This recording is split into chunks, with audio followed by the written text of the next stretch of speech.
Hey, Steve Mignani here at High Octane Classics in Auburn, Massachusetts with a 1973 Camaro.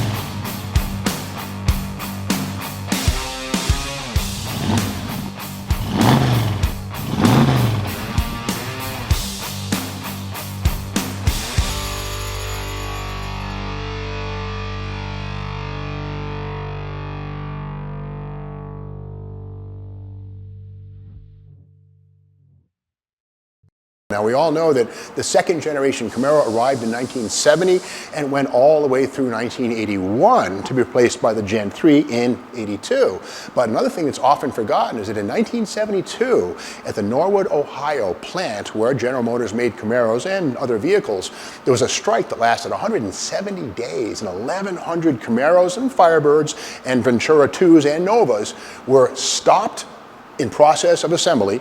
And then when the strike was broken 170 days later, the cars that wouldn't take gasoline were crushed or thrown away. Crazy.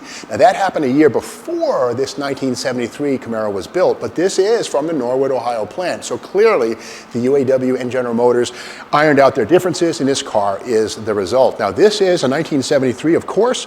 It has a fiberglass cowl added to the steel hood, burgundy paint. It's not an RS, it has the full bumper. A lot of folks forget that you could get a Camaro with a standard front bumper because we all see the RS with the split bumper, but here's how most of them were right here. And let's take a peek under the hood and see what we find.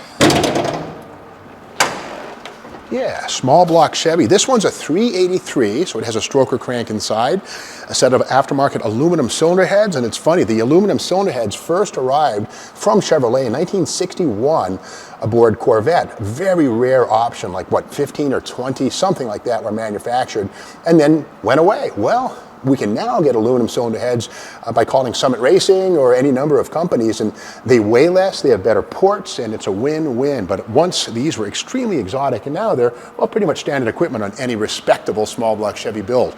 This one does have a YN dual plane intake manifold with a small Holley type 4-barrel carburetor, not fuel injected, but that's okay. Carburetors work just fine. This does have power disc brakes up front and at the back. It's got a rear disc brake conversion. We'll get to that in a second. Hedman headers, replacing the cast iron steel or iron type manifolds, which were more restrictive. Now the VIN on this one here has an H in the 5th spot, telling us this was a 352 barrel car. Very popular engine.